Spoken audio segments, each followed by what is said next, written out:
আসসালামু আলাইকুম সবাইকে, আশা করি সবাই ভালো আছেন। আমি আজকে আমার একটা পছন্দের সালাদের রেসিপি নিয়ে চলে আসলাম। এই সালাদটা খুবই স্বাস্থ্যকর এবং আমার খুবই পছন্দের। আপনারা এটা বাসায় ট্রাই করতে পারেন। তো আমি প্রথমেই একটা শসা নিয়ে নিচ্ছি। এটা আপনারা আপনাদের পছন্দ মতো কেটে নেবেন।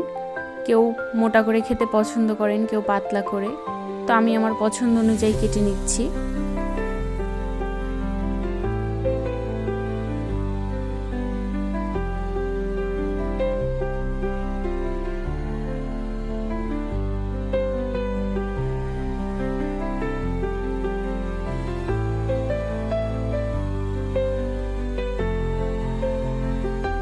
এরপর এগুলো একটা বাটিতে নিয়ে নিব।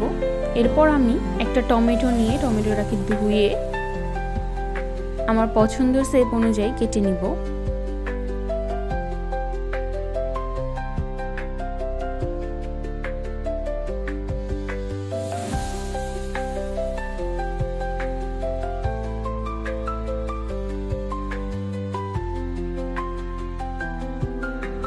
এরপর এগুলোও আমি বাটিতে নিয়ে নিব।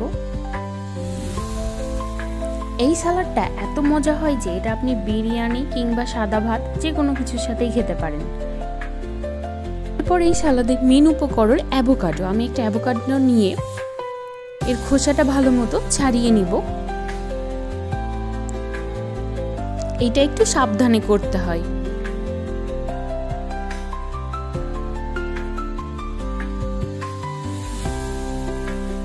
দেখতেই পাচ্ছেন আমার অ্যাভোকাডোটা একটু বেশি পেকে গেছে, তো এটা খুব সাবধানে খোসাটা ছাড়িয়ে নিতে হবে। তো প্রথমে আমি হাত দিয়ে শুরু করেছিলাম, কিন্তু এইভাবে ভালো হচ্ছে না। পরে আমি একটা চামচের সাহায্য নিয়ে চামচ দিয়ে চোকাটা ছাড়িয়ে নিয়েছি। এরপর আমি দুইটা অ্যাভোকাডোকে নিয়ে ভালো করে কেটে নিব।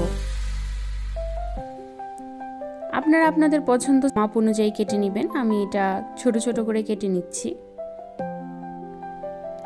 এরপর অ্যাভোকাডোগুলো আমি বাটিতে নিয়ে নিব। এবং আমি কিছুদিন আগে একটা লেটুস পাতার গাছ কিনেছিলাম, সেটা বেশ সুন্দর হয়েছে, বড় হয়েছে। তো আমি আমার গাছ থেকে টাটকা টাটকা লেটুস পাতাগুলো তুলে নিব। তার সাথে আমি এখানে কিছু ধনের পাতা নিয়ে নিয়েছি। ধনে পাতাগুলো আগে কুচি করে কেটে নিব।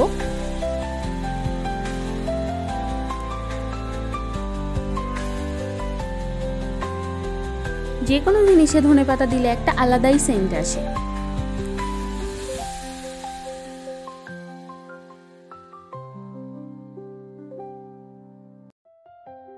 এরপর আমি ধনে পাতা লেটুস পাতা দিয়ে দিয়েছি। আমি এখন দুই কালারের কাঁচামরিচ নিয়েছি, ছোট ছোট করে দিয়ে দিব। আপনারা ঝাল খেতে যদি পছন্দ না করেন, এটা খুব একটা ঝাল হয় না, তবে ঝাল খেতে যদি না পছন্দ করেন তাহলে কাঁচামরিচ দেওয়ার দরকার নাই।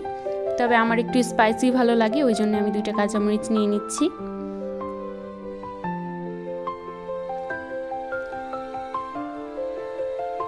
এরপর আমি সবগুলোর সাথে কাঁচামরিচটা অ্যাড করে দিব।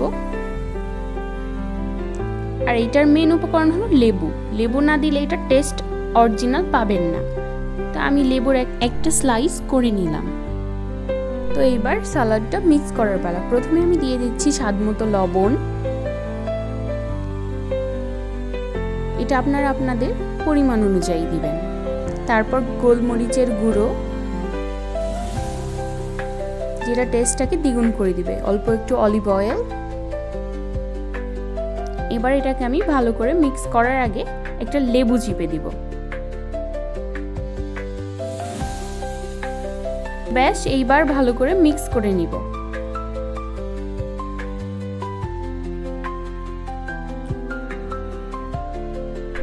এই সালাদ এত ইয়াম্মি হয়, আমার তো খুবই পছন্দ, আমার হাজব্যান্ডেরও খুবই পছন্দ।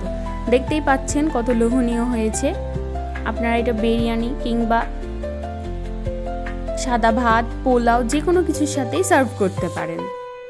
কেমন লাগলো আমার সালাদের রেসিপি জানাতে ভুলবেন না। ভালো থাকেন সবাই। আসসালামু আলাইকুম।